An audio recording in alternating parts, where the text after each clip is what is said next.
Hello दोस्तों, KS पाठशाला में आपका स्वागत है। आज हम हिंदी की क्लास चालू करने जा रहे हैं जिसमें आपको क्वेश्चंस प्रीवियस ईयर के होंगे। मोस्ट इंपॉर्टेंट क्वेश्चन है जो सभी एग्जामों के लिए अनिवार्य है। जैसे कि पहला क्वेश्चन स्टार्ट करेंगे। ये देखिए, यहाँ पर जो पैराग्राफ दे रखे हैं उसके क्वेश्चंस दिए गए हैं यहाँ तक, और जो क्वेश्चंस दिए गए हैं वो यहाँ से 6 से स्टार्ट करते हैं क्योंकि बाकी सब पैराग्राफ से हैं, वो बाद में करा देंगे। तो इसमें पहला क्वेश्चन पूछा गया है, जब कोई सरकारी पत्र, ज्ञापन या कार्यालय ज्ञापन एक साथ अनेक प्रेषियों को भेजा जाए उसे क्या कहते हैं?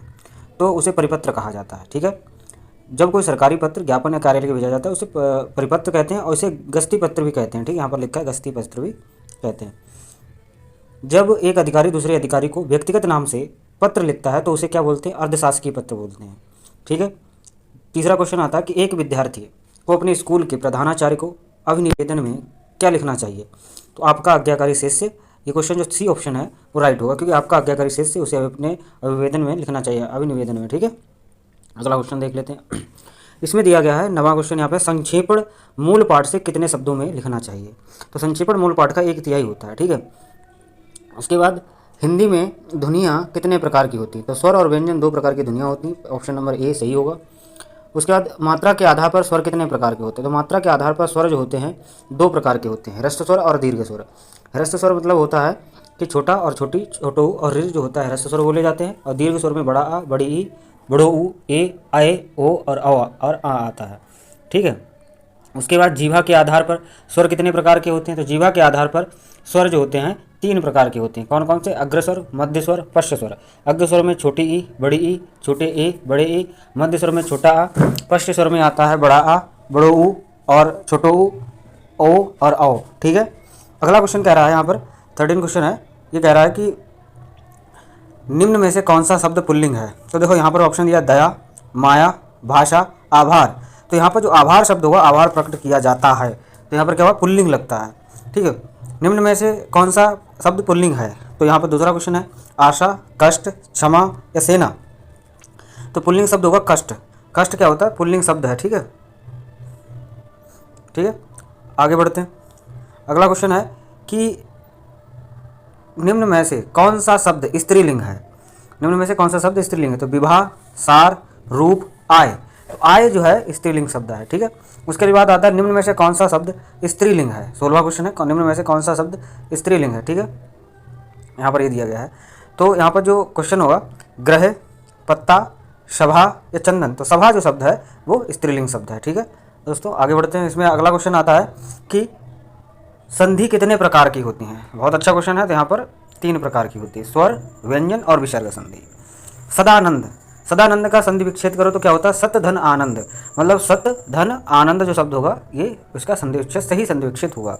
ये जो आता है व्यंजन संधि का शब्द है। ठीक है, से बाकधन ईश, बाघीश हो जाता है, सुप धन अंत, सुबंत होता है। ठीक है, उसके बाद आता है पुस्तकालय।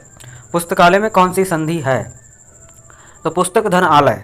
मतलब यहाँ पर क्या आ रहा है? दीर्घ संधि आ रही है। पुस्तक धनालय मतलब छोटा से छोटा मिलता है तो बड़ा आ बनता है, छोटी छोटी बड़ी ई बनती है, तो ऐसे दीर्घ संधि में होता है। ठीक है, उसके बाद अभिधन उदय। अगला क्वेश्चन है अभिधन उदय की संधि विच्छेद क्या है? मतलब संधि जो को अगर मिलाते हैं तो क्या होगा? तो अभ्युदय होगा। अभ्युदय, छोटी ई और ऊ, तो छोटो ऊ की मात्रा लगेगी, आधा शब्द हो जाएगा आधा। तो ये जो है यण संधि का उदाहरण क्वेश्चन पूछा गया, तो इसमें अभ्युदय आंसर जो है सही आंसर होगा। जैसे अनुधन अय तो अन्वय हो जाता है, पितृधन अनुमति, पित्रानुमति हो जाता है। ठीक है, अगला क्वेश्चन है यथासंभव। यथासंभव का में कौन सा समास है? तो यथा, प्रति, अनु ऐसे शब्द जब भी आते हैं तो वो हमेशा अव्यय भाव समास के ही शब्द होते हैं। ठीक है, अगला क्वेश्चन आता है। अगला क्वेश्चन यहाँ पे परमेश्वर। परमेश्वर में कौन सा समास है? परम है जो ईश्वर, मतलब परमेश्वर। तो यहाँ पर जो परमेश्वर का होगा कर्मधारय समास। कई तो लोग यहाँ पर जो होता है, जैसे यहाँ पर बहुब्री दिया नहीं है क्योंकि परमेश्वर जो होता है ईश्वर को बोला जाता है, तो यहाँ पर बहुब्री दिया नहीं है, तो यहाँ पर क्या होगा? कर्मधारय समास होगा। क्योंकि कर्मधारय में उत्तर पद क्या होता है? प्रधान होता है। पूर्व पद व उत्तर पद में उपमेय व उपमान या विशेषण या विशेष का संबंध होता है। जो परम है जो ईश्वर, तो यहाँ पर क्या होगा? कर्मधारय समास हो जाएगा। ठीक है, अगला क्वेश्चन अध्यक्ष जो है, अध्यक्ष में कौन सा उपसर्ग है? तो अधि शब्द में यहाँ पे अधि, जैसे यहाँ पे अगर यड़ संधि देखें तो वैसा शब्द बन रहा है यहाँ पर यड़, तो यहाँ पर अध्यक्ष में अधि हो जाएगा, ई धन आ या हो जाता है। ठीक है, यहाँ पर तो ऐसे भी निकाला जा सकता है। अगला क्वेश्चन आता है संग्राम। संग्राम में कौन सा उपसर्ग है? तो संग्राम में यहाँ पर जो उपसर्ग होगा सम, सम धन ग्राम, सम धन ग्राम हो जाता है। तो संग्राम में क्या होगा? बी ऑप्शन सही होगा। ठीक है, सावधानी, तो सावधानी में कौन सा प्रत्यय है? देखो सावधानी में नी है या बड़ी ई है या धानी है या आनी है, तो यहाँ पे ई होगा। सावधान मतलब सावधान एक शब्द अलग निकल जाता है। देखो यहाँ पर एक चीज़ बता दें, प्रत्यय उपसर्ग निकालने के लिए एक अच्छा तरीका ये होता है कि एक शब्द ऐसा है जिसका एक अर्थ हो और उसके बाद में जो शब्द जुड़ता है उसे उपसर्ग या प्रत्यय बोलते हैं। जैसे कि अगर यहाँ पर प्रत्यय पूछा गया तो सावधान शब्द एक अलग निकल जाता है, और यहाँ पर ई जो है अलग से जुड़ा है तो यहाँ पर प्रत्यय ई होगा। ठीक है, अगला क्वेश्चन देखते हैं कि यहाँ पर क्या जिंदगी, जिंदगी में कौन सा प्रत्यय है? ठीक है, तो जिंदगी में क्या है? जिंदगी में जिंदगी, ठीक है, तो यहाँ पर कौन सा शब्द हो जाएगा? गी शब्द हो जाएगा। ठीक है, जिंद अलग शब्द निकल जाता है, उसके बाद जो है गी इसका प्रत्यय होगा, जिसमें गी क्या है? एक उर्दू तद्धित प्रत्यय है और जिसमें निर्मित जैसे खानगी, बंदगी, गंदगी, तो ये सब शब्द बनते हैं। ठीक है, उसके बाद 27वां क्वेश्चन कह रहा है कि निम्न में से कौन सा शब्द तत्सम है? तत्सम जैसे कि प्रिय, प्रिय शब्द अगर देखा जाए तो यहाँ पर तत्सम हो जाएगा। प्रिय, प्रिय का प्रिय, ठीक है, मोर का मयूर होता है। ठीक है, चार का यार चतुर्थ हो जाता है, तो ये शब्द अलग अलग, ये मोर मयूर हो जाएगा, पिया का प्रिय हो जाएगा, चार का चतुर्थ हो जाएगा। तो यहाँ पर पहला ऑप्शन जो होगा आपका राइट होगा। यहाँ पर आपका तत्सम पूछा गया। तत्सम शब्द कौन से होते हैं? जो उर्दू शब्द सॉरी संस्कृत के शब्द लिए गए होते हैं, और तद्भव जो होते हैं संस्कृत से विकृत होते हैं, थोड़ा उनमें चेंज होता है, जो आते हैं यूज किए जाते हैं वो तद्भव हो जाते हैं। ठीक है, अगला क्वेश्चन कह रहा है कि निम्न में से कौन सा शब्द तत्सम नहीं है? वचन, तिक्त, चार या श्लाका। देखो श्लाका उसे बोलते जो नहीं होती है, तो यहाँ पर तत्सम नहीं है। तो यहाँ पर देखो वचन, तिक्त, चार, तो चार शब्द भी हमने देखा चार का चतुर्थ होता है, तो यहाँ पर ये तत्सम नहीं होगा, क्योंकि वचन है ना, बात को तिक्त, श्लाका, ये शब्द क्या है? सब तत्सम है। अगर इनका देखा जाए तो वचन का वचन होता है तत्सम, तद्भव। ठीक है, श्लाका को स्लाई बोलते हैं, तिक्त का तीता होता है और चतुर्थ का चार होता है। अगला क्वेश्चन कह रहा है कि निम्न में से कौन सा शब्द विदेशज है? तो विदेशज में रिक्शा, रिक्शा शब्द आप जानते हैं कि यहाँ विदेश से लिया गया, जो जापानी शब्द है। ठीक है, जूता, तेंदुआ, देशा शब्द होते हैं। नव तत्सम शब्द जो है इसका तद्भव नया होगा। ठीक है, उसके बाद गाय, गाय कौन सी संज्ञा? तो गाय जातिवाचक होती है, गाय कई प्रकार की होती है तो जातिवाचक हो जाएंगे। व्यक्तिवाचक में क्या होता है? जो एक विशेष व्यक्ति के बारे में बात करता है। भाववाचक यहाँ की अगर बात करें तो जैसे कि भाव, बुढ़ापा या जो बचपन है, बुढ़ापा है ना, निर्धनता, तो ये भाव हो जाती है। द्रव्यवाचक में सारी आ जाती है, जैसे जो पदार्थवाचक जो होता है वही इसमें आ जाता है। ठीक है, अगला क्वेश्चन जो कह रहा है कि निम्न में से कौन सी भाववाचक संज्ञा है? भाव, अब जैसे उसमें बोला था कौन सी, तो व्यक्ति भाव में जैसे दिल्ली, भाव तो नहीं है, तो जगह का नाम है तो दिल्ली हो गया। ठीक है, दिल्ली जातिवाचक हो गई। ठीक है, उसके बाद सॉरी व्यक्तिवाचक हो गया, जातिवाचक दिल्ली नहीं है, व्यक्तिवाचक है, क्योंकि दिल्ली एक ही शहर का नाम है। ठीक है, लड़का नहीं होगा, मोहन, बीमारी, तो यहाँ पर जो बीमारी शब्द है ये भाववाचक संज्ञा है। ठीक है, क्या है? भाववाचक संज्ञा है। अगला क्वेश्चन देखते हैं, हिंदी में कुल कितने सर्वनाम होते हैं? तो एक चीज़ बताएं, हिंदी में सर्वनामों की संख्या यहाँ पर 11 दे रखी है। ठीक है, जैसे कि सर्वनाम, कितने सर्वनाम होते हैं? तो यहाँ पर मैं, तू, आप, यह, वह, जो, सो, कुछ, ये एक शब्द क्या होते हैं? सर्वनाम होते हैं। ठीक है, वैसे सर्वनाम के कुल कितने भेद होते हैं? देखो संख्या कितनी है, कुल कितने होते हैं? 11 होते हैं। सर्वनाम के भेद कितने? क्वेश्चन यहाँ पर ये भी पूछा गया है, दोनों एक ही क्वेश्चन को, कितने भेद होते हैं? तो 6 भेद होते हैं। कौन कौन से होते हैं? व्यक्तिवाचक, सॉरी पुरुषवाचक, निश्चयवाचक और निजवाचक, संबंधवाचक, अनिश्चयवाचक और प्रश्नवाचक। अगर यहाँ पर हम बात करें कि इनके कौन से होते हैं, तो पुरुषवाचक में कौन से आ जाते हैं? मैं, तुम, आप जी करके आ जाते हैं। निश्चयवाचक में यह और वह करके आ जाता है। और निजवाचक में जैसे कि स्वयं, आपके लिए जो हो जाता है स्वयं, आप वगैरह, है ना, मैं, स्वयं वगैरह जो आ जाते हैं। संबंध में जो और सो आ जाता है। अनिश्चय में कुछ और कुछ, कोई करके आ जाता है। प्रश्नवाचक में क्या, क्यों, कब, कैसे, है ना, ये प्रश्नवाचक हो जाते हैं। पर्वतीय कौन सा विशेषण है? तो यहाँ पर पर्वतीय कौन सा विशेषण? गुणवाचक है कि संख्यावाचक है, परिमाणवाचक है, सर्वनामिक विशेषण है? तो यहाँ पर सर्वनामिक विशेषण होगा। क्या होगा? सर्वनामिक विशेषण होगा, क्योंकि सॉरी सर्वनामिक गुणवाचक विशेषण, पर्वतीय होना गुणवाचक विशेषण होता है। कौन सा होता है? गुणवाचक विशेषण होता है। संख्यावाचक में गिनती होती है। परिमाणवाचक जैसे कि कोई किलो, 2 किलो, 4 किलो, है ना। सर्वनामिक विशेषण जो सभी के हो जाते हैं, तो सर्व यहाँ पर इस तरीके से आ जाएगा। तो पर्वतीय जो है गुणवाचक विशेषण, उसकी विशेषता है गुणवाचक है। ठीक है, पर्वत हो जाता तो यहाँ पर अलग बात हो जाती है। पर्वतीय दे रखा है, जैसे बूढ़ा या बुढ़ापा, बूढ़ा अलग बात है, एक अवस्था स्थिति हो जाती है, लेकिन बुढ़ापा भाववाचक संज्ञा हो जाती है। इस तरीके से यहाँ पे गुणवाचक विशेषण आता है पर्वतीय में। पर्वतीय शब्द गुणवाचक विशेषण है। विशेषण के जिस रूप में किसी संज्ञा या सर्वनाम का गुण या दोष, रंग, रूप, आकार के संबंध दिखाई जाए तो गुणवाचक विशेषण है। विद्वान हो गया, दुष्ट हो गया, तुम सुंदर है, तो गुणवाचक विशेषण होगा। ठीक है, विशेषण की बात यहाँ पर कर रहा हो। निम्न में से कौन सा शब्द विशेषण है? तो आगरा तो नहीं होगा, ये तो स्थान का नाम है। कुछ अनिश्चयवाचक सर्वनाम हो गया ये। ठीक है, लिखना ये भी नहीं होगा विशेषण। ठीक है, तो चमकीला, चमकदार होना ये विशेषण हो जाएगा। ठीक है, उसके बाद जो शब्द संज्ञा की विशेषता बताते हैं उन्हें क्या कहते हैं? सर्वनाम, मतलब जो संज्ञा की विशेषता विशेषण हो जाते हैं। ठीक है, सर्वनाम कौन सा? जो संज्ञा के स्थान पे आते हैं। ठीक, क्रिया विशेषण, क्रिया की विशेषता बताते हैं। क्रिया तो जानते हो कि जाना, खाना क्रिया होती है। राम सो रहा है, इस वाक्य में कौन सी क्रिया है?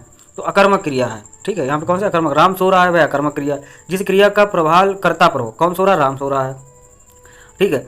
तो यहाँ पर क्या हो जाए, अकर्मक क्रिया, जैसे कि सोहन हंस रहा है तो कर्ता पे ही पड़ रहा है क्रिया, ठीक है। तो इस तरीके से हो जाती है कर्मक सकर्मक, दो प्रकार की क्रिया होती है, प्रणर्थक द्विकर्मक, अलग अलग क्रिया होती है, ठीक है। उसके बाद आ जाता है यहाँ पे वह एक सप्ताह बाद आया, इस वाक्य में कौन सी क्रिया विशेषता है। तो बाद जो शब्द होता है किसी के मतलब बाद आया, यहाँ पर क्रिया विशेषण हो गया, एक सप्ताह बाद आया तो बाद मतलब उसकी क्रिया की विशेषता होता है कितने बाद आया, वह एक सप्ताह बाद आया तो बाद क्रिया विशेषण है। जिन शब्दों में क्रिया की विशेषता ज्ञात होता है तो उसे क्रिया विशेषण कहते हैं। जैसे एक कलश यह कलश अवश्य आएगा, यह कल अवश्य आएगा, तो यहाँ पर जो आएगा क्रिया है और अवश्य आएगा तो ये क्रिया विशेषण हो गया, ठीक है। धीरे धीरे, कब, पर्याप्त, अवश्य, ये सब क्या क्रिया विशेषण होते हैं। अगला क्वेश्चन क्या है, सेनाएं युद्ध क्षेत्र में आगे बढ़ीं, इस शब्द में कौन सा शब्द संबंधवाचक सर्वनाम है। इस वाक्य में संबंधवाचक शब्द बताइए, सॉरी सेनाएं युद्ध क्षेत्र में आगे बढ़ीं, तो इसमें आपको क्या बताना है, संबंधवाचक सर्वनाम बताना, संबंध बताना है। तो यहाँ पर क्या होगा, आगे बढ़ना, आगे बढ़ी, तो आगे मतलब आगे पीछे ऊपर नीचे ये संबंध होता है, ठीक है, तो ध्यान रखना। अलावा, द्वारा, अपेक्षा, समीप वगैरह ये सब होता है, ठीक है। वह आया और मैं गया, तो यहाँ पर इस वाक्य में समुच्चय बोधक शब्द कौन सा होगा, समुच्चय बोधक, यहाँ दे रखा वह और गया आया, तो और शब्द जो है वो समुच्चय बोधक होगा। तो यहाँ पर कौन सा होगा, और शब्द जो है वो समुच्चय बोधक होगा, ठीक है, क्योंकि वह आया और मैं गया, तो वाक्य में समुच्चय बोधक शब्द और है, जो अव्यय दो पदों को, उपवाक्यों को या दो वाक्यों को परस्पर जोड़ते हैं उन्हें समुच्चय बोधक कहते हैं, जैसे कि तथा, और, परंतु, अथा, इसलिए, या वरन, ठीक है। अगला क्वेश्चन है हाय, अब मैं क्या करूँ, इस वाक्य में विस्मयादि बोधक कौन सा शब्द है, तो हाय शब्द हो जाएगा, तो सबको ही पता है, छी छा ये सब विस्मयादि बोधक होते हैं। कौन सा शब्द अनीक का पर्यायवाची, अनीक, अनीक क्या होता है, सेना होती है, क्या होती है, अनीक क्या होती है, सेना होती है, ठीक है। अनीक किसे बोलते हैं, सेना को बोलते हैं, ठीक है। अनेक शब्द सेना पर्यायवाची शब्द, सेना के अन्य पर्यायवाची शब्द सैन्य, फौज, वाहिनी, कटक, लश्कर, ठीक है, अनिकिनी है ना, अनिक से अनिकिनी बन जाता है। अग्नि का पर्यायवाची शब्द आग, पावक, अनल, बही, हुताशन है ना, ये शब्द में। घोड़ा को हो जाता तुरंग, बाज, घोटक, है, अवश्य, अश्व, ठीक है। अर्जुन का जो था धनंजय, पार्थव, भारत, गांडीवधारी, तो ये सब किसके, अर्जुन के हैं। कपड़ा का पर्याय बताइए, कपड़ा का क्या पर्यायवाची होता है, तो बसन मतलब वस्त्र जो होते हैं ये कपड़ा को बोला जाता है। कपड़े के और पट, चीर, पहरावा कपड़े की पर्यायवाची है। आकाश का विलोम देखो पाताल होता है, तो विलोम शब्द क्या, जिस अवस्था का शब्द होता है उसी अवस्था में विलोम शब्द बताया जाता है।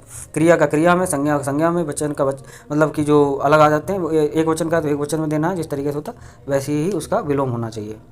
आकाश का पाताल या पृथ्वी कह सकते हो।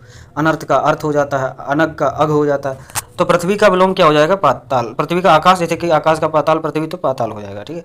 और गोचर का अगोचर हो गया, लौकिक का अलौकिक हो गया। अभय और उभय, अभय मीन्स होता है निर्भय होना, उभय मीन्स होता है दोनों, पहला ऑप्शन सही होगा, ठीक है।